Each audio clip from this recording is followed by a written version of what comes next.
Cognizant to the needs of our learners, parents, and teachers, the Department of Education provided us with powerful tools for productivity that will allow us to foster critical thinking skills, problem-solving skills, communication and collaboration skills to be compassionate, responsible global citizens. Join us and discover new ideas in our series of professional development training program with the ICTS Edtech Unit and Microsoft Education Philippines. Together, we will equip our learners and empower our fellow educators for a dynamic future.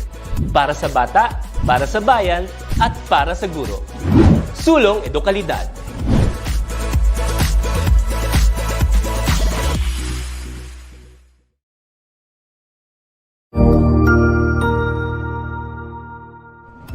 Magandang araw, Sir Wilbur po, at your service.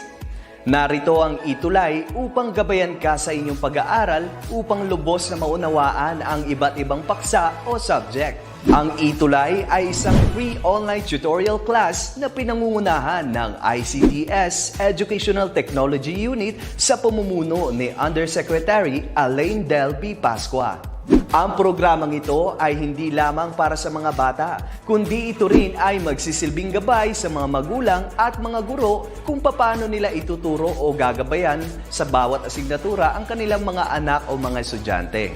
Sa kasalukuyan, ang self-learning module mula sa rehiyon ng Calabarzon at kilala sa tawag na pivot ang ginagamit sa ating ETUlay online class. Kaya ano pang hinihintay ninyo? Ihanda na ang inyong mga ballpen o lapis, papel o kwaderno at samahan kaming itulay ang pagkatuto para sa bawat batang Pilipino.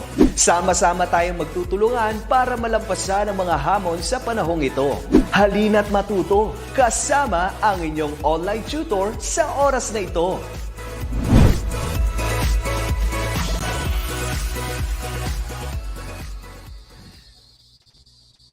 Yes, hello, good afternoon po. Na-miss nyo ba ako? Ayan.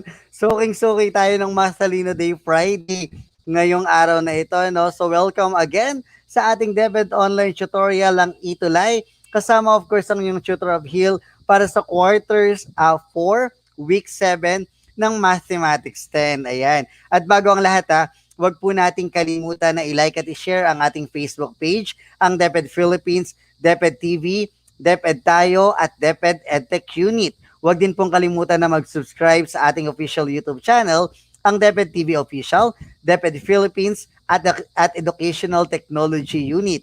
At palambing na rin po huwag pong kalimutan na i-like at i-share ang aking personal page, ang Simply of Hill, at siyempre po sa aming paaralan Samal National High School Annex Official at DepEd TV One Bataan Production Team. Muli po, isang magandang hapon sa ating lahat at welcome sa ating DepEd online tutorial, ang ETUlay for Mathematics 10.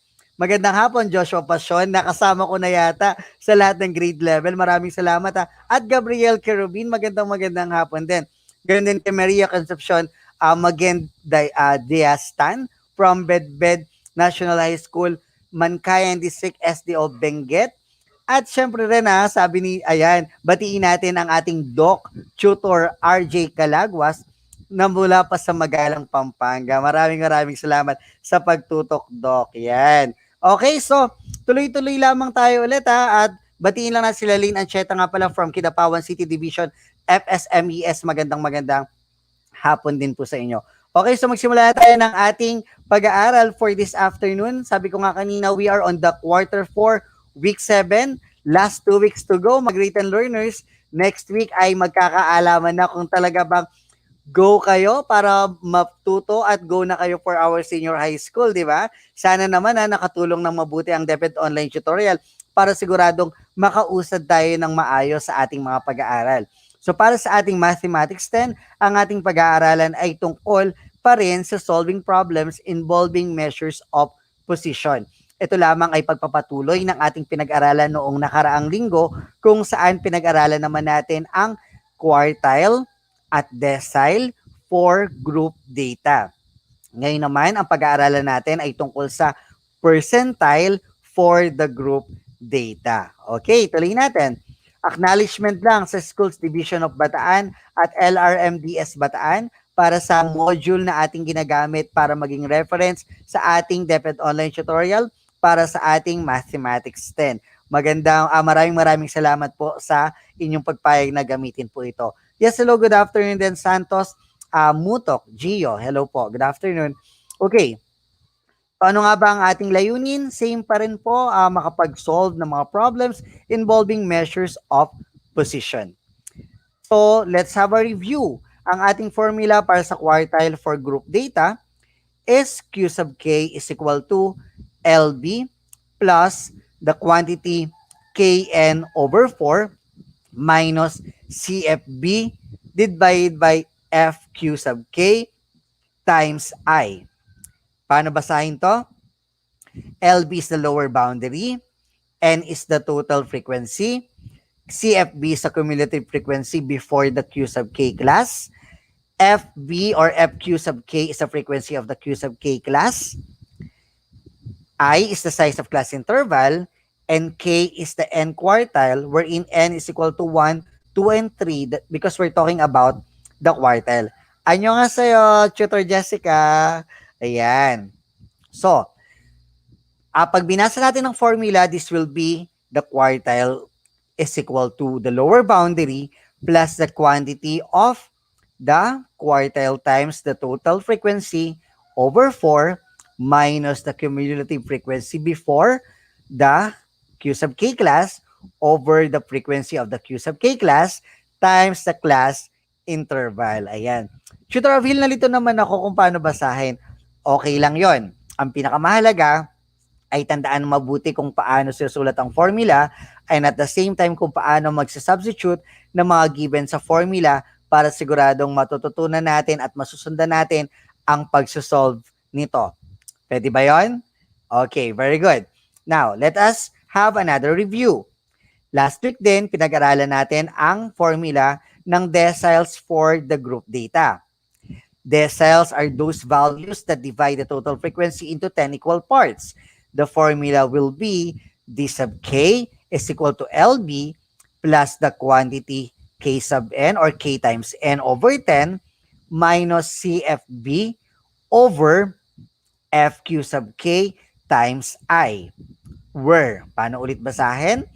LB is the lower boundary of D sub K class, N is the total frequency, CFB is the cumulative frequency of the class before the D sub K class, FQ or FD sub K is the frequency of the D sub K class, I is the size of class interval, and K is the nth decile where N is equal to 1 to 9 dahil meron lamang tong 10 equal parts at yung N will be equal to 1 to 9 lamang na positions. Okay, now, ang ating topic this afternoon ay tungkol sa percentile for group data. Kung mapapansin natin, all of them have the same formula. Lahat sila ay pare-parehas ang formula. Nagkakaiba lamang ito sa denominator. Katulad ng ating ungroup data, kapag quartile ang pinag-uusapan, the denominator will be 4. Kapag decile ang pinag-uusapan, the denominator will be 10. While pag percentile ang pag-uusapan, the denominator will be 100. For the formula for percentile data, for group data, P sub K is equal to LB plus the quantity Kn over 100 minus CFB over FP sub K times I. Wherein, kung babasahin ulit natin, LB is equal to the lower boundary of the K or the KTH percentile class, N is the total frequency, CFB is the cumulative frequency of the class before the percentile class, FP sub K is the percentile of the frequency of the percentile class, and I is the class interval, and K is the N percentile where N is equal to what? 1 to 99 because we're talking about percentile. Nakuha ba? Kamot ulo ba? O nasundan naman? Okay lang okay lang yan. Kung medyo nahihirapan, pumunta lamang tayo lagi sa #TeamReplay. Yan, para ma-review ninyo. Or pwede nyo naman din panoorin ng ating episode sa ating official YouTube channel, ang DepEd Philippines at Educational Technology Unit. Ayan, para siguradong masusundan natin yung process. Now, let's have an example. Calculate the 65th percentile of the mathematics test scores of 50 students. There is a table given. Scores are 21 to 25. Merong 6 na batang nakakuha. 26 to 30, there are 12 students. 31 to 35, there are 9. 36 to 40, there are 11 students. 41 to 45, there are 8 students. And 46 to 50, there are 4 students. Sabi ni Joshua, opo, naintindihan ko po. Very good, Joshua. Ngayon, paano ba muna natin malalaman yung mga position nila? Like, how are we going to get the lower boundary? How are we going to get the cumulative frequency? Paano ba rin natin makukuha yung ating pinaka class, percentile class? Okay. This is how we compute that. So, makikita nyo dyan yung solution natin, dinagdagan lamang natin ng lower boundary at yung less than cumulative frequency. So, kapag ganyan ang given natin, papataas. So, pakita lang natin, bigyan natin ng konting mark ha. Like for example, 21 to 25 yung nasa ilalim natin. Ito, ibig sabihin, ang ating computation mga grade 10 learners will be from here going up.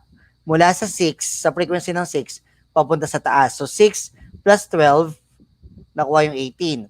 18 plus 9, 27. 27 plus 11, 38, and so on and so forth. Now, the 28 to 38 score na hinahanap natin kasi dyan, ang P sub 65 class will be equivalent to 65N over 100. That will become 265 times 50 dahil yung 50 natin ay total number of students over 100. Now, let us continue. On that case, yung 32 or pag minultiply na natin 65 and 50, we will have now 3,250 over 100. That will give you 32.5 na product. This means we need to find the class interval where the 32th or 0.5th score is contained. Note that doon sa class ng 28, ito, pakita natin ha, ito. Yung sa ating 28, 27 to 38 na interval, ito yon. Dito papasok yung ating 32.5 sa 38 na frequency, cumulative frequency. From there, yes, hello po, good afternoon, Maria Lourdes Madelo. So note, we will have the interval of 36 to 40. Ito yung ating magiging interval, 36 to 40. So for us to get for the P sub 65, makikita nyo na yung mga given natin dito, lower boundaries is 35.5, our N is 50, cumulative frequency below is 27, our frequency of the percentile class is 11, ito yon. Ayan yung may bilog natin nakikita. And then our interval is 5. Paano ulit nakuha yung 5? We have 1, 46, 47, 48, 49, 50. So there are 5. Yun ang ating class interval. So hindi tayo nagma-minus na 50 minus 46, kaya natin nakukuha. But we are counting from the interval itself. 46, 47, 48, 49, 50. Kaya 5 ang ating class interval. And then, 65 over N over 100 or 65 times N over 100 will give you the percentile of 32.5. Yun yung ating percentile position. Watching daw from Tagacoa National High School, si Maria Lourdes Madelo, good afternoon. At watching from Bukidnon National High School of Home Industries, si Enovi Odnoder. Tama po ba? Or baka baliktad kasi yung apelido? Ayun. So magandang hapon po. At salamat po sa panonood. Okay. So mula sa ating given, kukuhanin naman natin yung formula. So we will have the copy of the formula. Our formula is P sub 65 is equal to the lower boundary times the quantity 65 times N over 100 minus cumulative frequency below divided by the frequency of the percentile class, which is P65 times I, yung ating interval. Yes, hello din po. Good afternoon, Jesse Punayo Jr. And after that, ang gagawin natin, substitute ang ating given to our formula. You will have now P sub 65 is equal to 35.5, yung ating lower boundary, plus the quantity 32.5 minus 27 divided by 11 times 5. Ang ating P sub 65 is equal to 38. Therefore, 65% of the students got a score less than or equal to 36 to 40. Tutor Abhil, paano naman po nagkaroon ng interpretation na ganyan? Kapag gumagawa tayo ng interpretation, mga grade 10 learners, tatandaan nyo lang mabuti na we will just get the percentage of what we're getting. Since percentile ito at P sub 65, automatic this will become 65% dahil ang denominator natin ay 100. So pwede natin sabihin na 65 of the students got a score less than or equal to. Tutor Bill, saan po nang galing yung 36 to 40? Yung 36 to 40, ito naman ang interval kung saan napapaloob yung ating nakuhang sagot. So that's why ang class interval niya is under the 36 to 40. Kaya kung mapapansin nyo, yan ang may bilog. Ayan. Hello po. Good afternoon from City of San Jose del Monte, Bulacan, Rosana Alvario Delante. Good afternoon po. Now let's have percentile rank. How are we going to solve for percentile rank? Pakita nga daw muna natin. Okay, ang percentile rank, that is a percentile typically defined as the proportion of scores in a distribution that a specific score is greater than or equal to. The percentile rank is computed as follows. Percentile rank is equal to 100 over n times the quantity p minus lower boundaries times the frequency of the percentile over I plus the cumulative frequency of the percentile rank. Yun, nalito na naman sila. Tutor Abil, ang dami na namang formula. Again, you can watch this episode sa ating official YouTube channel or pwede nyo balikan sa ating Facebook page para makasama kayo sa ating hashtag Team Replay. Yan. And at the same time, you can PM me. Pwede po kayo mag-PM sa akin through my page, Simply Abhil, or sa aking Facebook account sa Abhil Mihino para po kung may mga tanong, pwede po rin ako makasagot sa inyo. Ayan. So where PR is equal to the percentile rank, the answer will be percentage. And then yung CFP or the cumulative frequency of the values below critical value, P naman will be the row score or value which one wants to find a percentile rank. LB is the lower boundary, N is the total frequency, and I is the size of our class interval.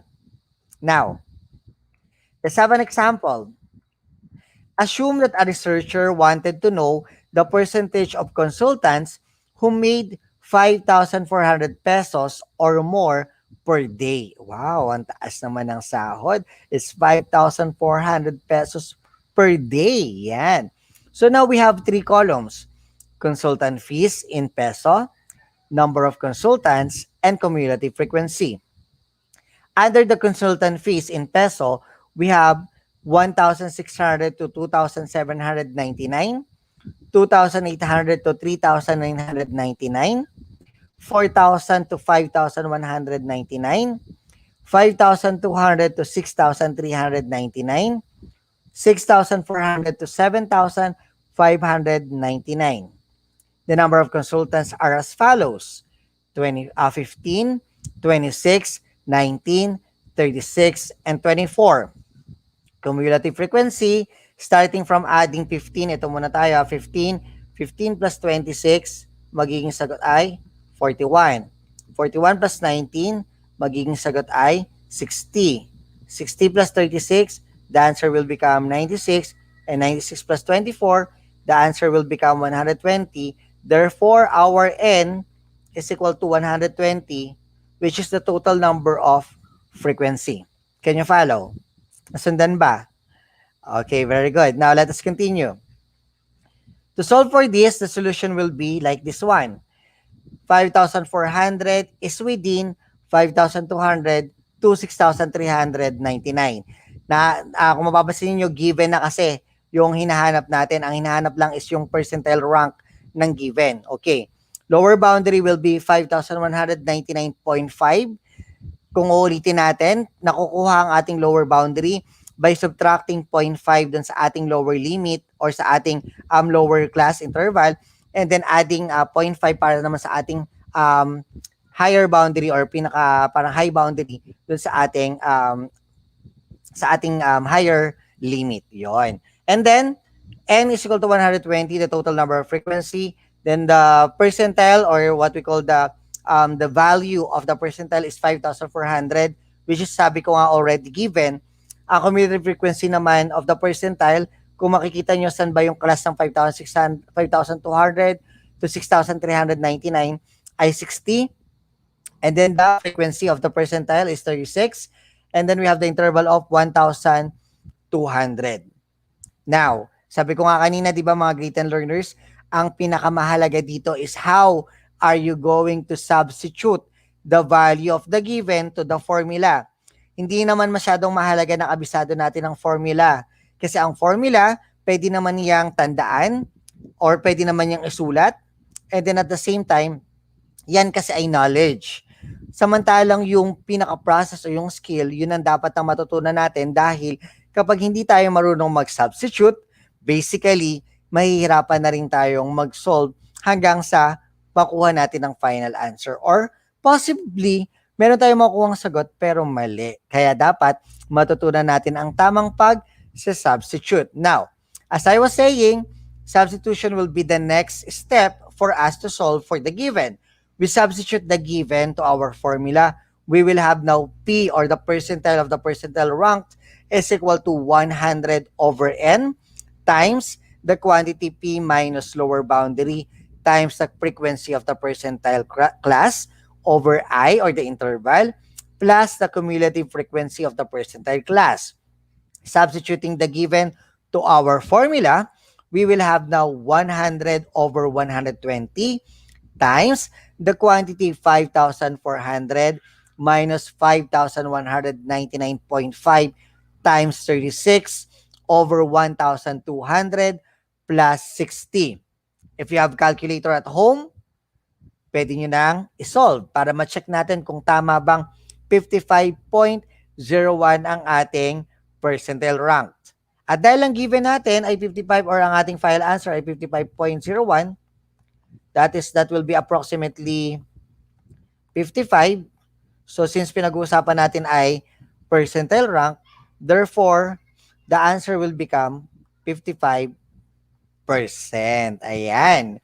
So therefore, 55% of the consultants make 5,400 pesos or less per day, while 45% of the consultants make 5,400 or more per day.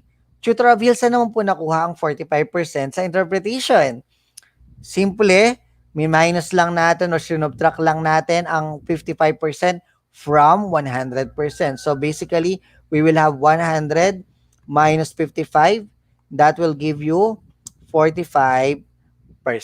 So dyan nakuha yung ating interpretation. Nakuha ba? Sabi ng mga great and learners, 2 weeks na lang, Tutor of Hill, parang ang hirap pala nung last topic. Yes po, hindi siya totally mahirap, pero nakakalito siya. So, what ang kailangan mo ang gawin, sabi ko nga is, you must know how to master the process of substitution and the rest will follow. Kung alam natin kung paano mag-substitute ng given sa ating formula, basically, lahat yan masusunod-sunod na. Kasi, i-ano lang natin, i-combine na lang natin. And of course, you can use calculator for this para mas accurate din. Okay? Paano nga daw? Pa-heart sign nga daw sa ating comment section kung nanonood pa at nakikinig pang mabuti ang ating mga kasama this afternoon. Pa-heart sign nga. Yeah, tingnan natin ha. Okay, now, dahil natapos naman ang ating decile, quartile, and percentile for the group data, ngayon naman ay subukan natin ang activity na ito. Ayan. So, this is for the ungrouped data pa din. Balikan lang natin. Kasi by next week, we will have the review at susubukan pa rin naman natin na magbigay ng konting hint or tip for mathematics and especially sa mga magsi-senior high school. Kasi medyo mas komplikado na ng konti ang inyong mathematics. Pero katulad ng lagi sinasabi ni Tutor Abhil, walang komplikado sa mga batang desididong matuto. And at the same time, wag nating hayaang paglaruan tayo ng mga numero, bagkus tayo dapat ang magpaikot sa kanila. Di ba? Tama ba yon? Kasi syempre numbers lang sila, tao tayo, di ba? So dapat tayo ang magpaikot sa mga numero. Okay, so let us continue. This is for the ungrouped data, mga great and learners. Still watching daw si Gabriel Kerubin. Maraming salamat, anak. So analyze and solve the following problems involving measures of position and write your answer on a separate sheet of paper. Show your solution if possible. So, since nanonood naman kayo sa akin, you can use your scratch paper and pen. You can have your calculator as well para naman po maging accurate or ma-check nyo kung tama ba ang inyong mga kasagutan. So, we have the problem on our monitor. Mr. Carriazo is the sales manager of Raven's Bookstore. He has 40 sales staff members who visit college professors all over the Philippines. Each Saturday morning, he requires his sales staff to send him a report. This report includes, among other things, the number of professors visited during the previous week. Listed below, ordered from smallest to largest, are the number of professors visited last week. Ayan, nakaayos na po yan ha. Hindi na natin i-arrange. But do not forget, if we will use the measures of position, the first step that you need to do for the ungrouped data is to arrange the following data from smallest to largest value. Ayan. Now, let us continue. We are about to determine the following: the third quartile, the 7th decile, and the 80th percentile. But since time is running out, ang isosolve na lang natin ang ating third quartile. Yung 7th decile at 80th percentile, you can use that as practice exercises sa inyong mga tahanan. So now let us compute. Let us determine the third quartile. This is ungrouped data ha. Nagre-review na tayo for ungrouped data. Ulitin lang natin, kapag ungrouped data, what will be the formula? Q sub K, dahil we're talking about quartile, is equal to K over 4 times, ano daw? N plus 1. We're getting about the position of the quartile.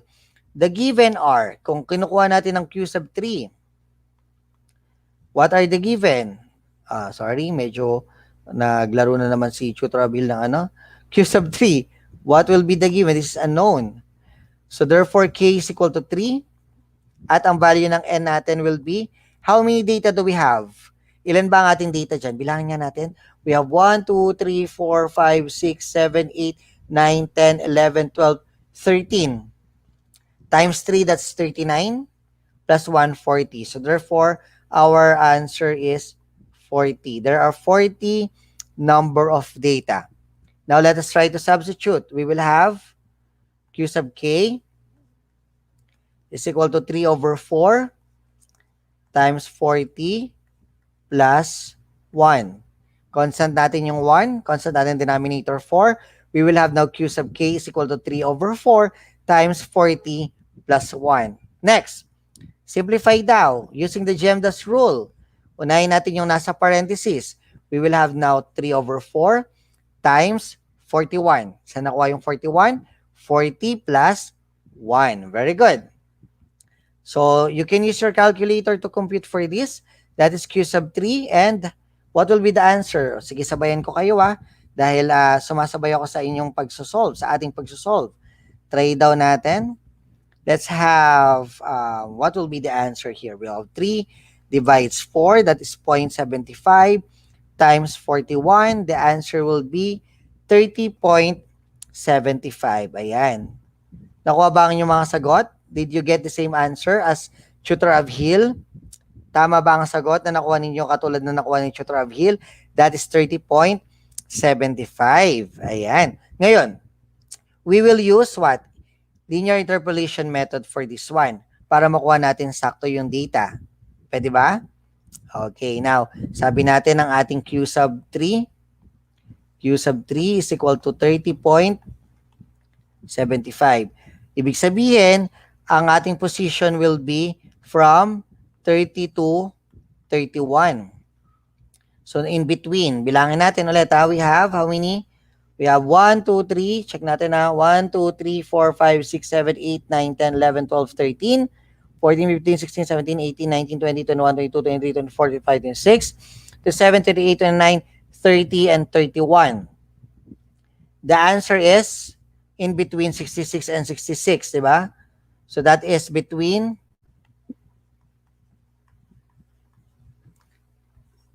66 and 66. Ayan, 30, the 30th, sorry.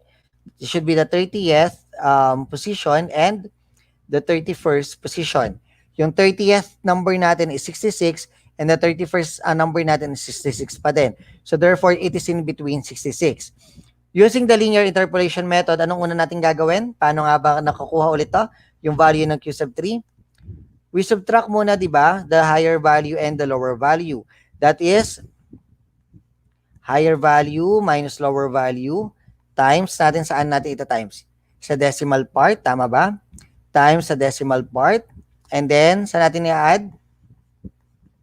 I-add natin sa lower value. So, therefore, we will have higher value is 66, lower value is 66 pa din. Decimal part natin is 0.75 plus 66, which is our lower value. Tapos, we will have 0 times 0.75 or 0.75 plus 66. Therefore, we will have now 0 plus 66.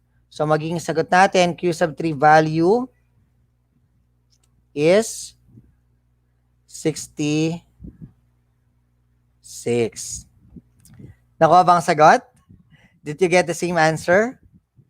Okay, so very good, no? Katulad na sinabi ko, kung medyo nalilito, you can visit our DepEd Facebook pages para sa ating hashtag Team Replay or sa ating official YouTube channel para mapanood nyo po ulit ang mga episodes ng lahat ng DepEd online tutorial natin. And of course, pwede kayong mag-message sa akin sa Simply Avhil at sa aking Facebook account, ang Avhil Mejino. And I'll be ending this topic na for today dahil next week naman pag-uusapan na lang natin ng konti ang ilan pang mga natitirang topic for our quarter 4. And congratulations in advance sa ating mga grade 10 dahil this time you will be completing and you will be attending your moving up ceremony by siguro next week or kung kailan man nakaschedule yan.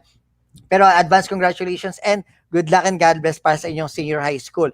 Muli maraming salamat sa lahat na nakasama ko this afternoon. Ako ang inyong Tutor of Hill para sa Math Talino Day Friday. Huwag pong kalimutan na abangan lagi si Tutor of Hill para sa sa ating Math 10, 3:40 to 4:20 p.m. Pero last week na natin eh. Pero kahit ganun pa man, huwag natin kalimutan dahil magkakaroon tayo ng summer camp. At kasama ko nga si Tutor Jester para sa ating hashtag ETUlay Field Trip. So, at marami pang iba. Meron tayong art lesson, meron tayong music lesson, at iba-iba pang mga math techniques, problems, at math techniques tips kasama ang iba't ibang mga tutors. And of course, huwag natin kalimutan po na abangan ang inyong Tutor of Hill sa DepEd TV para sa senior high school na episodes for business mathematics at senior high school episodes for fundamentals in accountancy and business management. At palambing na rin dahil lalabas din ang inyong Tutor of Hill sa grade 9 mathematics. Dito lang yan sa DepEd TV. Ayan. So maraming salamat sa lahat ng mga nakasama. Sabi ni Juanito Sala, sana po sure may free MTOP training sa summer para po ready kami pag di na po modules. Well, titingnan din natin yan Juanito para ma-check natin kung papasok ba sa ating schedule kasi we only have, I think, 1 month lang yata para sa ating summer camp. So muli, maraming salamat sa inyong lahat na nakasama ko this afternoon. Standby lang kayo dahil susunod ng ating senior high school and ALS tutors. Ingat po palagi. At maraming salamat sa pakikisama sa Math Talino Day Friday with Tutor of Hill. Happy weekend! Bye!